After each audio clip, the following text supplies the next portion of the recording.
Bien-aimés dans le Seigneur, nous disons encore une fois merci au Seigneur pour ce moment solennel, un moment de rendez-vous divin, un moment de partage de la parole de Dieu. Et je sais que par sa grâce, par la grâce de notre Seigneur Jésus-Christ et l'amour du Dieu vivant et par l'œuvre du Saint-Esprit, ce moment va nous affecter très positivement et affecter aussi notre destinée pour qu'elle soit ce que Dieu Tout-Puissant désire qu'elle soit, dans le nom de Jésus. Avant le partage de la parole, nous allons nous incliner dans la prière. Prions. Seigneur Dieu, nous te disons merci en ce moment parce que c'est le moment de ta parole et ta parole nous donne toujours vie, car Jésus-Christ a dit: les paroles que je vous ai dites sont esprit et vie. Qu'elles nous communiquent davantage de ton esprit et davantage de ta vie. Oui, même celui qui l'entend en ce moment, qui n'a pas encore ta vie, la vie divine en lui, Seigneur, que cette vie-là lui soit communiquée à travers ta parole. Merci Seigneur. Nous nous soumettons à l'œuvre de ton Esprit Saint pour qu'il puisse nous communiquer tes oracles vivants du ciel. Au nom de Jésus-Christ de Nazareth, je me lève contre toute autorité, toute principauté, tout pouvoir qui se ligue contre ta parole. Je les brise par la puissance du Saint-Esprit dans le nom de Jésus-Christ de Nazareth. Et je ramène maintenant toute pensée captive à l'obéissance du Christ. Merci Seigneur. Au nom de Jésus, nous avons prié et reçu. Amen. Bien-aimés dans le Seigneur, aujourd'hui, le titre de notre enseignement est le suivant: de la frustration à l'élévation. De la frustration à l'élévation. Nous allons voir notre texte de base dans Psaume 37 au verset 34e. Psaume 37, verset 34, qui nous dit ceci: espère en l'Éternel, garde sa voie, et il t'élèvera pour que tu possèdes le pays. Tu verras les méchants retranchés. Amen. C'est la parole de notre Dieu vivant, et nous croyons en elle. Parce que quoi? C'est par cette parole qu'il a créé le monde visible et invisible. C'est pourquoi, si nous avons confiance en cette parole, nous ne serons pas, non pas seulement restaurés, mais le Seigneur fera de grandes choses et merveilleuses dans nos vies, dans le nom de Jésus. Bon, pour ce faire, j'ai fractionné l'enseignement d'aujourd'hui en 5 étapes, à savoir la maîtrise de soi, deuxième étape, la foi, la troisième étape, la sérénité, la quatrième, la consécration, et la cinquième, l'allégresse. J'espère que jusqu'à la fin de ce message, notre vie ne sera plus jamais la même, dans le nom de Jésus. Bien-aimés dans le Seigneur, dans la frustration, ce dont nous avons tout premièrement besoin, c'est la maîtrise de soi, parce que quoi? Si nous voyons Jésus dans la barque avec les apôtres au cours d'une traversée du fleuve, bien sûr, la Bible dit qu'il y a eu une violente tempête, à telle enseigne que l'eau rentrait dans la barque et les disciples faisaient tout pour équilibrer la barque. Je suis sûr qu'ils évacuaient aussi l'eau de la barque, mais à cause de la tempête, à cause du vent violent, l'eau continuait pas rentrer dans cette barque. Mais ce qui est très étonnant et émouvant, la Bible dit que Jésus-Christ, lui, il dormait tranquillement dans cette barque-là, vouée aux tempêtes, au vent violent. Ouais, vous bien-aimés dans le Seigneur, notre vie est comme une barque. Quelquefois, les vents peuvent souffler, les tempêtes violentes, les vagues peuvent se lever, mais nous devons avoir une maîtrise de soi dans chaque situation. Quelquefois même, nous sommes envahis par un esprit de colère, d'irritation, que nous ne comprenons pas quelquefois. Mais l'essentiel, c'est de tout faire pour se maîtriser, comme Jésus l'a fait dans cette barque au moment où les disciples avaient peur. Parce que la Bible dit, à un moment donné, ils se sont approchés du Seigneur de gloire et ils ont dit, mais Seigneur, nous périssons, tu vois pas? Tu vois? Il dit, nous périssons. Mais Jésus n'a pas dit qu'ils vont périr. Il a dit, allons de l'autre bord. Parce qu'il y a un enfant, ou bien il y a quelqu'un là-bas, un démoniaque, qu'il faut délivrer et le libérer pour sa mission, ou bien pour que sa destinée soit accomplie. Ouais, ou bien aimé dans le Seigneur. La Bible dit, si nous lisons Philippiens 4, verset 6, il dit, ne vous inquiétez de rien, mais en toutes choses, par des prières, des supplications, faites connaître vos besoins à Dieu et par des actions de grâce aussi. Voyez-vous? Il dit, faites connaître vos besoins à Dieu par des prières, des supplications. Et c'est Dieu qui intervient. Raison pour laquelle nous n'avons pas besoin de nous inquiéter, mais nous devons nous maîtriser quand même le vent devient houleux, les vagues deviennent très houleuses dans nos vies. Et c'est très important parce qu'il y a un Dieu qui est au contrôle. Si nous avons foi en ce Dieu-là, nous allons garder notre calme dans toute situation. Voyez? Et Jésus a dit que qui de vous par ses inquiétudes peut ajouter une seule coudée à la longueur de sa vie. C'est-à-dire, ne serait même qu'une heure de temps ou bien quelques minutes à la durée de vie. Qui peut ajouter cela à sa durée de vie par ses inquiétudes? Personne. Personne. Ou bien par ses inquiétudes, ajouter 1 centimètre à la taille de sa vie. Personne. C'est Dieu qui fait tout. Et au moment donné, voyez-vous, donc nous n'avons pas besoin de nous paniquer, de faire de n'importe quoi, mais nous avons besoin de garder notre calme, de garder la maîtrise de soi. La maîtrise de soi qui est d'ailleurs l'une des caractéristiques du fruit de l'esprit. Vous voyez? Selon Galates 5, verset 22, l'une des caractéristiques des neuf caractéristiques du fruit de l'esprit, c'est la maîtrise de soi. Donc c'est le Saint-Esprit qui produit ce fruit-là à travers nous et nous ne faisons que le porter. Donc c'est très important de se maîtriser dans les moments difficiles. Vous voyez, la Bible dit, d'ailleurs, toujours dans Psaume 37, au verset 8, je crois, et elle dit, laisse la colère, abandonne la fureur, ne t'irrite pas, ce serait mal faire. Tu vois, bien aimé dans le Seigneur. Et si dans des situations de frustration, des situations difficiles, dans des situations éprouvantes, on s'irrite, on se met en colère, on ne peut jamais faire du bien.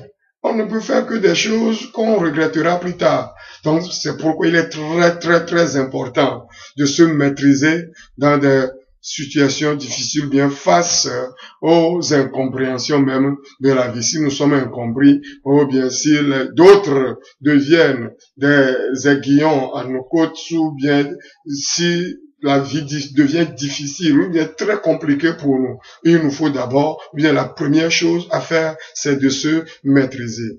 Et parce que quoi? Mon problème ne m'inquiète pas. Dieu est au contrôle. Alléluia. Donc le deuxième point, la deuxième étape qu'il faut aborder après la maîtrise de soi, c'est la foi. La foi. Je dois adopter cette attitude de foi parce que quoi? Je crois que Dieu peut résoudre mon problème. Je crois que Dieu peut enlever cette frustration. Je crois que Dieu peut transformer cette frustration en une meilleure situation, c'est-à-dire bienheureuse pour moi. Donc c'est pourquoi j'ai besoin d'appliquer la foi. La foi dans toute sa dimension. La Bible dit dans Hébreux 11, au premier verset, que la foi, c'est l'assurance des choses qu'on espère, la démonstration de celles qu'on ne voit pas.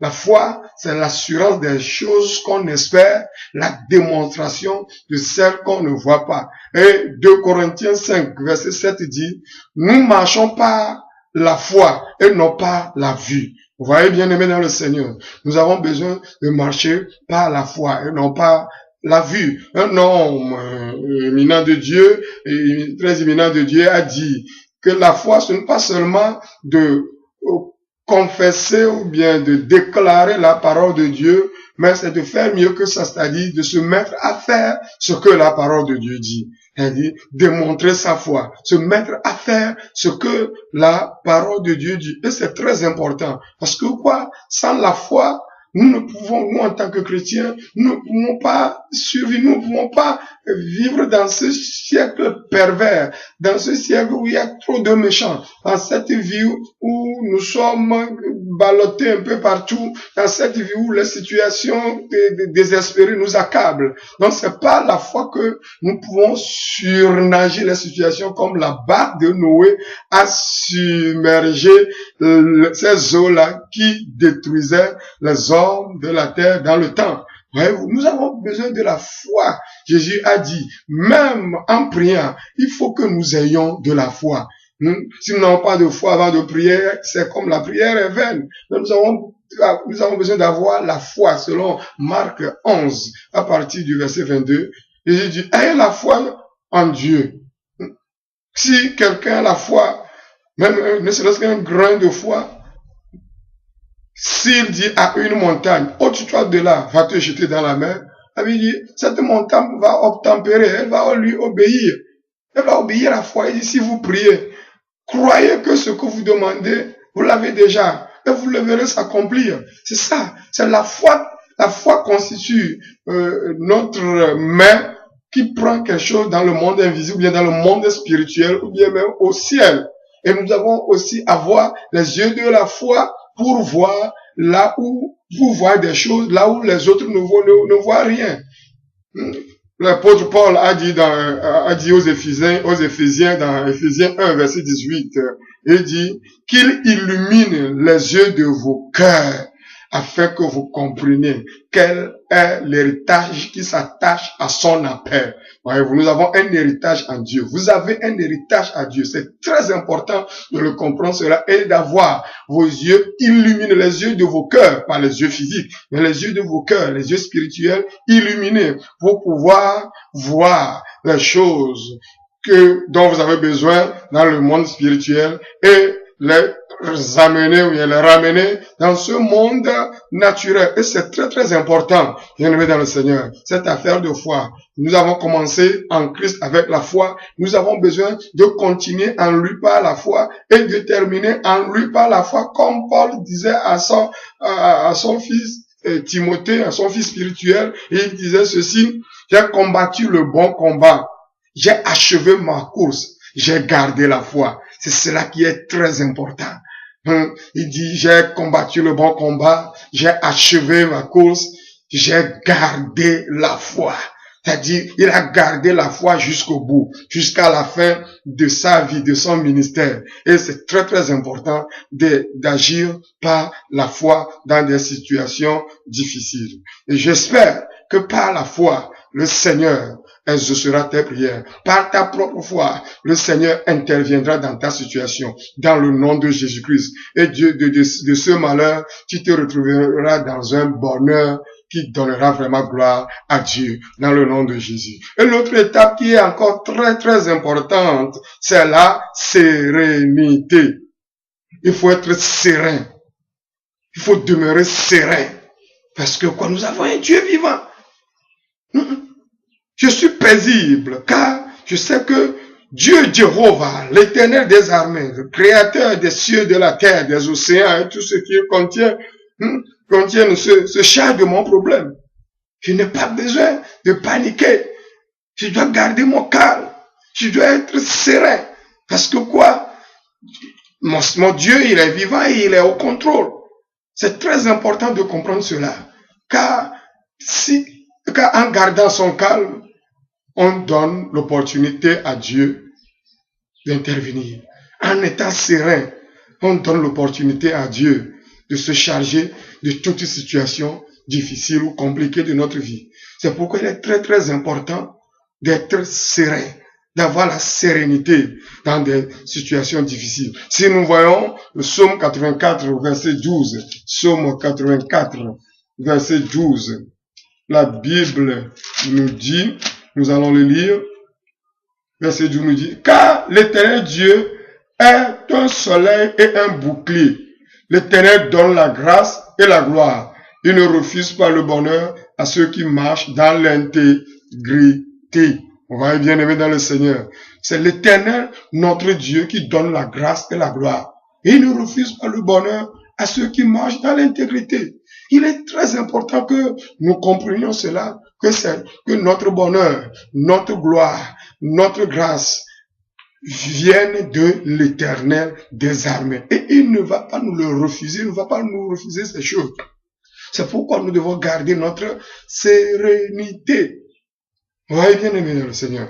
La Bible dit que si tu ne gardes pas ton calme, tu t'irrites, tu ne vas que faire du mal. Tu ne vas que commettre des dégâts que tu regretteras plus tard. Il ne faut pas paniquer. Il faut garder sa sérénité, garder son calme. Un homme de Dieu a dit qu'il voyageait en avion. Et à un moment donné, l'avion faisait des hauts et des bas, c'est-à-dire il y avait des secousses terribles et les gens commençaient par crier. Ceux qui pouvaient prier priaient dans la panique et des gens jacassaient dans l'avion, d'autres appelaient leurs parents, par ici, par là, d'autres appelaient leurs enfants. Lui, il avait gardé un calme serein, un calme hors pair. Et ce qui étonnait d'autres personnes. Et à un moment donné, le pilote a dit, si quelqu'un peut prier, si quelqu'un a la foi de prier pour les sauver, il peut prier. Et c'est en ce moment-là qu'il a dit, maintenant ils ont besoin de Dieu. Ils ont besoin de voir la puissance de son Dieu et de son calme, avec ce calme serein. Il s'est levé, il a commandé au vent de cesser comme Jésus-Christ avait fait dans la barque sur le fleuve le jour là. Et après avoir commandé au vent, aux tempêtes, aux secousses de cesser, un calme serein est revenu. Et tout le monde le regardait. Voyez-vous, si nous gardons notre calme, si nous sommes sereins, Dieu intervient toujours. Dieu intervient. Dieu intervient. Nous avons besoin d'être sereins, d'être confiants en ce Dieu qui nous aime, jusqu'à donner même son Fils Jésus-Christ pour nous, afin que quiconque croit en lui ne périsse point, mais qu'il ait la vie éternelle. La Bible dit, celui qui invoquera l'Éternel sera sauvé. Il est très important d'invoquer Dieu dans la sérénité. Je crois que le Seigneur qui honore la foi, la confiance, va honorer son nom, donnera gloire à son Fils Jésus-Christ dans notre sérénité, dans notre vie, au nom de Jésus. Et la quatrième étape, le quatrième point qui est encore très très important, c'est la consécration. Je m'engage à me confier à lui, à me consacrer davantage à lui, parce que quoi? Je sais qu'il est au contrôle.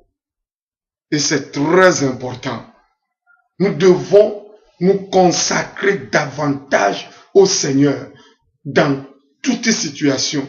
Ne pas chercher à copier la voie des méchants, la voie de ceux qui ne connaissent pas Dieu, la voie de ceux qui repoussent Dieu dans leur vie, ne pas emprunter leur voie. Non. Écoutez ce que Asaph a dit dans Psaume 73.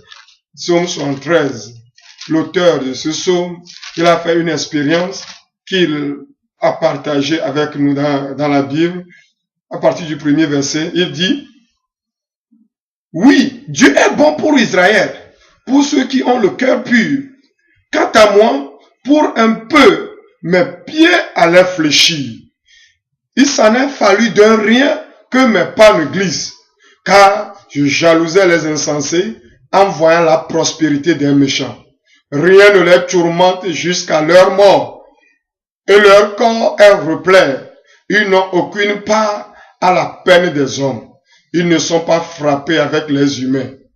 Aussi, l'orgueil leur sert de collier. La violence est le vêtement qui les enveloppe. Ouais. Il va même jusqu'à dire, à partir, si nous lisons, nous continuons à partir du verset 13, il dit c'est en vain, il dit c'est donc en vain que j'ai purifié mon cœur et que j'ai lavé mes mains dans l'innocence. Tout le jour, je suis frappé. Tous les matins, mon châtiment est là. Si je disais, je veux m'exprimer comme eux, voici que je trahirais la race de tes enfants. Bien-aimés dans le Seigneur, vous voyez, c'est Asaph, un chantre de l'Éternel des armées, qui disait cela. Il dit qu'il a fait l'expérience. Il allait fallu de peu qu'il allait glisser. Et rien du tout, qu'il allait agir comme les méchants, dans sa frustration, dans sa désolation, dans son malheur. Il dit chaque matin, c'est comme il y a un malheur qui le frappe. Il se réveille dans la douleur, dans la frustration, dans l'incompréhension, dans les mésententes. Il ne sait pas ce qui tourne mal. Quelquefois, nous blâmons nos frères et sœurs qui se retrouvent dans des situations difficiles en Europe, ou bien en Occident, ou bien ailleurs dans le monde, parce que l'Eldorado tant espéré tourne au vinaigre. Mais ils ont besoin de survivre. Ils ont besoin de vivre. C'est pourquoi ils se foutent dans de n'importe quoi. Dans des choses dont même leur conscience les condamne. Mais ils se disent, que vais-je faire? Je ne sais pas quoi faire. Bien-aimé, même si tu es dans ce cas-là actuellement, il y a un Dieu d'espoir. Je t'assure que ce Dieu, Jéhovah, l'Éternel des armées, ne va pas t'abandonner dans cette situation. Il suffit juste que tu l'invoques d'un cœur sincère et tu lui dises de te délivrer de cette situation-là, de te sauver de cette situation-là, de te faire sortir de cette situation. Tu l'invoques d'un cœur sincère. La Bible dit que ceux qui l'invoquent, l'Éternel est proche de ceux qui l'invoquent avec un cœur sincère. Invoque-le et je peux t'assurer que tu vas donner des témoignages à la gloire de notre Seigneur Jésus-Christ. Reviens à lui. Retourne-toi vers l'Éternel des armées. Invoque Jésus-Christ. Il va te sortir de cette situation-là. Reconsacre-toi à lui. Car si nous voyons dans Psaume 31, verset 15 à 16, Psaume 31, verset 15 à 16, il y a une parole très importante pour nous là-bas. Il dit ceci. Même moi, je me confie à toi, ô Éternel. Je dis, tu es mon Dieu. Mes destinées sont dans ta main. Arrache-moi de la main de mes ennemis et de mes persécuteurs. Voyez-vous, notre destinée se trouve dans la main de notre Créateur. Ta destinée se trouve dans la main de ton Créateur. C'est pourquoi il est très impératif de te confier à lui. La Bible dit que ce que l'œil n'a jamais vu, ce que l'oreille n'a jamais entendu, ce qui n'est jamais monté dans le cœur de l'homme, c'est ce que l'Éternel réserve à ceux qui l'aiment. Pas à tout le monde, mais à ceux qui se consacrent à lui, à ceux qui se dédient à lui, à ceux qui l'aiment. La consécration veut dire quoi? La consécration veut dire tout court, mettre à part pour un usage sacré. C'est-à-dire, tu te mets à part pour Dieu, ton Créateur. Vous voyez? Il dit, le psalmiste dit, mes destinées sont à l'Éternel. Vous voyez le verset 16. Il dit, mes destinées sont dans ta main. Mes destinées me viennent de l'Éternel des armées. Et c'est très important que nous comprenions cela et que nous marchions selon la voie de l'Éternel. Ça, voyez-vous, le meilleur moyen de vivre heureux en Jésus-Christ, si nous voulons vivre en Jésus-Christ, vivre heureux bien sûr, nous voulons vivre heureux en Jésus-Christ, le meilleur moyen, c'est de lui faire confiance, c'est-à-dire espérer en lui et lui obéir, c'est-à-dire garder sa voie. Comme nous l'avons lu, même le verset 31 de notre chapitre, de notre référence de base, c'est-à-dire le psaume 37, nous lisons le verset 31 qui nous dit encore quelque chose de très important. Il dit, la loi de son Dieu est dans son cœur, ses pas ne chancellent pas. C'est très important. Garder la loi du Dieu vivant dans nos cœurs. Et Dieu fait le reste. Et c'est très important. Voir ce que Asaph a dit toujours dans Psaume 73, il continue au verset 16, à partir du verset 16, Asaph nous dit, toujours dans Psaume 73 bien sûr, il dit, j'ai donc réfléchi pour comprendre cela. Vous voyez, quelquefois avec l'intelligence humaine, nous ne pouvons pas comprendre Dieu. Nous ne pouvons pas comprendre certaines choses. C'est pourquoi il est très très important de faire comme Asaph a fait. Il a dit, quand j'ai donc réfléchi pour comprendre cela, ce fut pénible à mes yeux. Je ne pourrai pas comprendre certaines choses. Certaines choses demeurent comme des mystères pour nous. Mais qu'est-ce que Asaph a fait? Il a dit, jusqu'à ce que j'arrive au sanctuaire de Dieu. Alors, j'ai compris le sort final des méchants. C'est très important. Il dit, jusqu'à ce que j'arrive au sanctuaire de Dieu. C'est-à-dire, le lieu saint des saints. Le lieu très saint de Dieu. C'est-à-dire, à un niveau plus élevé de sa foi. À un niveau plus élevé de la spiritualité. Prier, chercher Dieu, jeûner, veiller. Tant que tu le pourras. Jusqu'à arriver à la compréhension de ce que Dieu dit, de ce que Dieu fait, même de ce que l'ennemi fait. Il y a une chose qui me fait rire souvent dans la Bible, dans le cas de Job, et les gens répètent cela, peut-être naïvement, lors des funérailles. Ils disent, comme Job a dit, l'Éternel a donné, l'Éternel a repris. C'est vrai, c'est l'Éternel qui a donné. Mais est-ce que c'est l'Éternel qui a repris les biens et les enfants de Job? Non, c'est le diable. Si vous lisez Job 1, vous allez tout comprendre. C'est le diable, c'est pas l'Éternel qui a repris tout cela. En fait, l'Éternel a permis, bien sûr. Mais c'est pas lui qui a repris tout cela. Job ne savait pas qu'il y a quelque chose qui s'est produit. Il y a eu une réunion le concernant dans le monde invisible avant que les choses ne se produisent dans le règne physique. C'est très important. Avant que quelque chose ne se produise dans ce monde visible, c'est déjà produit dans le monde invisible. C'est pourquoi chaque fois qu'il faut traiter quelque chose ici, il faut se référer d'abord au monde invisible, c'est-à-dire traiter la situation spirituellement à travers les actes spirituels, tels que la prière, le jeûne, les semences, les sacrifices à Dieu, au Dieu vivant. C'est très important. C'est très très très important. Jésus a dit qu'il arrivait même que quelquefois les enfants des ténèbres et les enfants de ce siècle sont plus sages que les enfants de la lumière. C'est ça. C'est ça. Souvent, quand il y a quelque chose, les enfants du diable savent qu'ils doivent sacrifier, ils doivent faire quelque chose, ils doivent chercher un moyen de sortir, c'est-à-dire du côté spirituel. Mais nous disons Dieu est là, et puis il s'en charge. Non, bien aimé, nous devons chercher Dieu, nous devons nous consacrer à Dieu davantage. Et aussi, ne pas nous retirer de la main de Dieu, bien ne pas nous retirer de la présence de Dieu. Car si nous continuons ce qu'Asaph a dit, vers la fin de son chapitre, il dit au verset, même reprenons même à partir du verset 23, il dit cependant, je suis toujours avec toi. Et c'est très important que nous devons comprendre cela. Il se consacre toujours à Dieu. Cependant, je suis toujours avec toi. Tu m'as saisi la main droite, tu me conduis par ton conseil, puis tu me recevras dans la gloire. Qui d'autre ai-je au ciel? En dehors de toi, je n'ai aucun plaisir sur la terre. Ma chair et mon cœur peuvent défaillir. Dieu sera toujours le rocher, car voici que ceux qui s'éloignent de toi périssent. Ceux qui s'éloignent de Dieu périssent. Bien-aimé, reviens au Seigneur, reviens à Dieu, au plus profond de ton cœur. Il dit, tu réduis au silence tous ceux qui te sont infidèles. Pour moi, m'approcher de Dieu, c'est mon bien.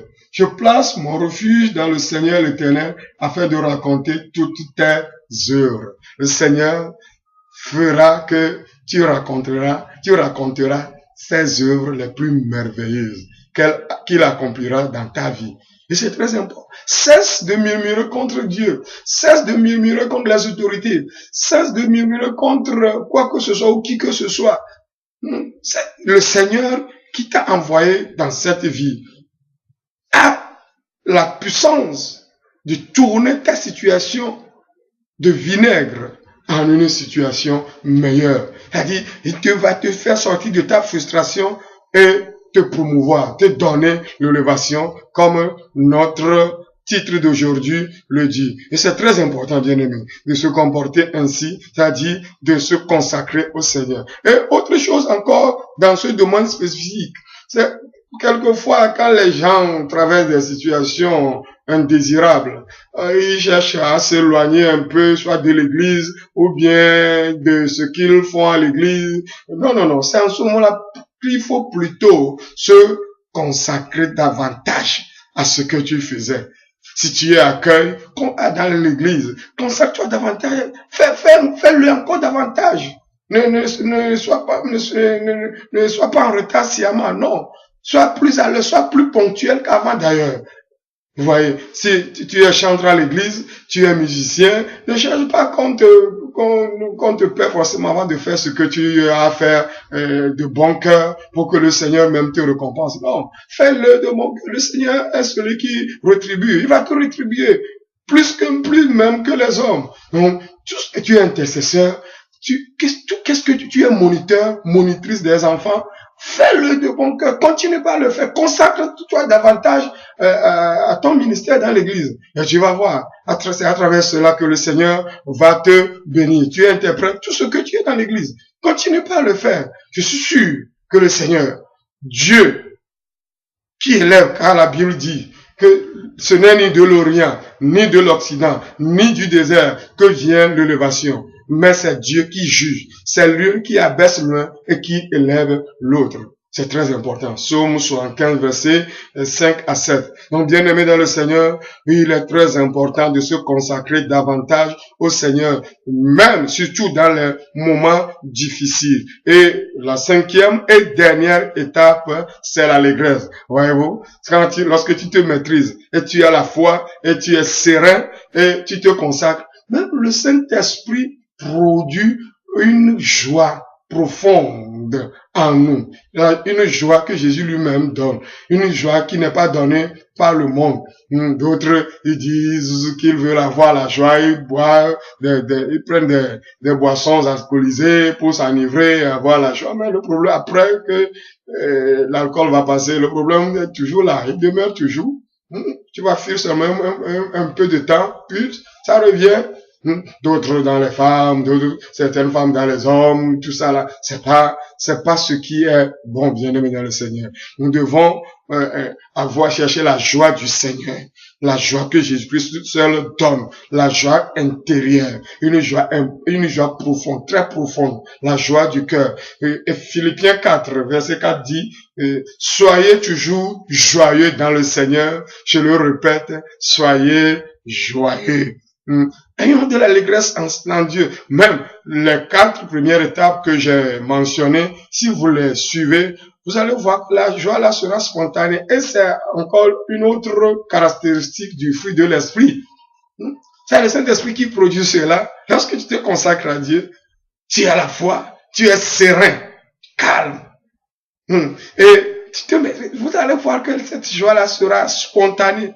Et c'est très important. Voyez, quelquefois, nous faisons une erreur, nous prions, et après la prière, nous sommes encore, nous sentons malheureux, nous sentons encore frustrés, nous sentons encore, je ne sais pas comment le dire, triste, alors que ça ne devait pas être le cas. Parce que, comme je l'avais dit auparavant, Philippiens 4, verset 6, il dit quoi?